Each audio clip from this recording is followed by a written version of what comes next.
back in North Carolina, and Hurricane Florence has ravaged the coastline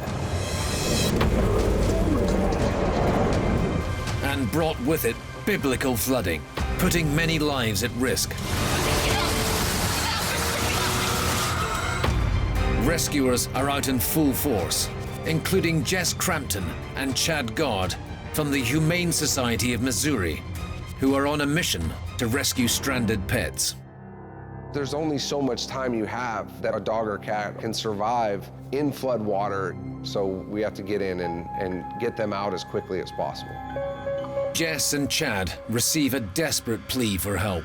We received a phone call from an owner who was frantic that her dog had been left in the trailer because she was stranded in another town affected by the hurricane. The house was in the floodwaters and it was, from what we heard, completely submerged. They spring into action, but the widespread flooding makes navigating the streets almost impossible. The entire neighborhood is underwater, and the water is deeper than all the street signs. The homes were flooded. The devastation was awful. All you see is the rooftops. Hundreds of homes, it's all gone. By a stroke of luck, they chance upon an abandoned property matching the description of the dog owner's home. As we paddled closer to the house, we heard the dog bark inside. We were very excited because we knew we had finally found her and that she was alive. Then it was just a matter of how we were going to get in there and rescue her.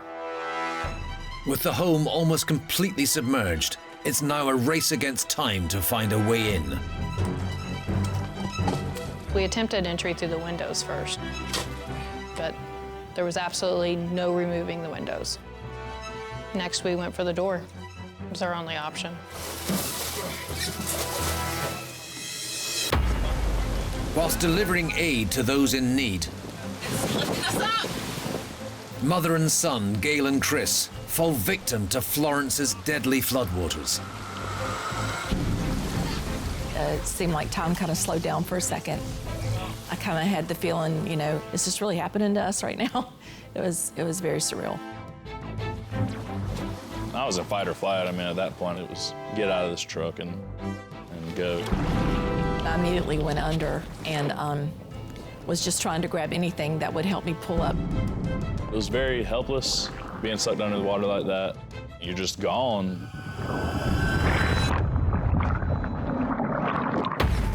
Meanwhile, animal rescuers Jess and Chad are desperately trying to save a stricken dog trapped in a flooded home. 1, 2, 3. The door had swollen, so the only way we could do it was we grabbed the rafters on the front porch and we started kicking.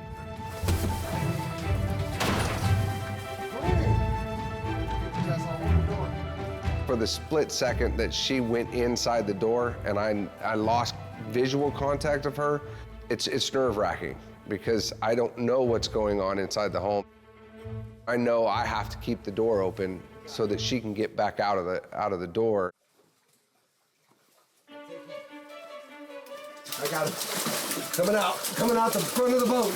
She was sitting on a couch on the other side of the living room, about 6 inches from touching the ceiling. When we got her in the boat, she was just as sweet as she could be, and she was loving on everybody that was in the boat, and she was very excited. She knew we were there to help her.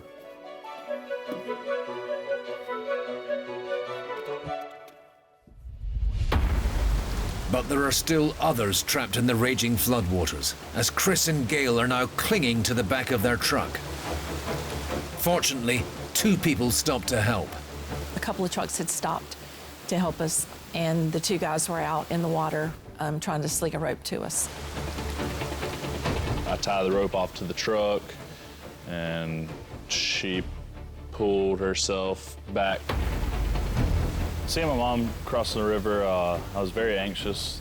There was a point where she wasn't strong enough to pull herself any farther with this water rushing head towards her. I could hear him in the background, you know, Mom, keep your head up, you know, keep your face out of the water and everything. So I was trying really hard to concentrate on just staying above water. As soon as one of the other fellows got in the water and actually grabbed her and pulled her out, that's whenever it was. And now y'all can just pull me out. Chris and Gail make it to safety thanks to the kindness of strangers. But their terrifying close call leaves them in shock. I didn't start crying about it until later that evening. That was when it really sunk in that what we had been through and how close we had come to, probably dying. You always think it can happen to other people, but you never think it's going to happen to you. Hundreds of residents are still trapped in their homes. So the US Coastguard carry out crucial search and rescue missions. There's multiple different fronts happening simultaneously. There's wind damage, there's down power lines, there's swift water situations. We're also working with people who may have not had food or water for several days, could be extremely weak. There are babies, there are elderly people, there are people who are in different kind of situations that make each rescue a little different. It's an extremely challenging environment with a lot of things happening at one time. Florence dumped 8 trillion gallons of rain in North Carolina alone, the equivalent of 12 million Olympic-sized swimming pools. It caused $24 billion of damage, and tragically, 52 people lost their lives.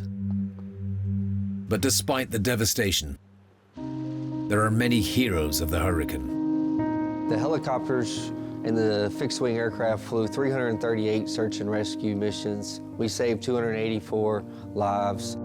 Seeing all the people, both in the Coast Guard and in the communities around, that come together to help people, you still see the best in people following these storms. And to see that firsthand is extremely satisfying to me. Animal rescuers Jess and Chad have saved the life of Soshi the dog and head back to dry land to reunite her with her owner. It's a miracle that dog was alive. Dogs and cats, animals they're just like family. They're just like your own kids. That's why we do what we do. Having such a wonderful ending with this one made it very special to us. And it's also an experience that mother and son, Gail and Chris, will never forget. I've definitely learned water's nothing to mess around with. It's much more powerful than you ever think it's going to be. It was very frightening. We got really lucky. Really lucky. Due to its record-breaking flood levels, Florence was a once-in-a-thousand-year event. To see Mother Nature in its truest form, in its raw power, is really an amazing thing to witness. But it's a stark reminder that you should never underestimate the power of the weather. Mother Nature's unforgiving. The sea is unforgiving, the wind's unforgiving. It's extremely powerful, and it's often underestimated. You can't train hard enough to prepare yourself to face what Mother Nature's going to throw at you.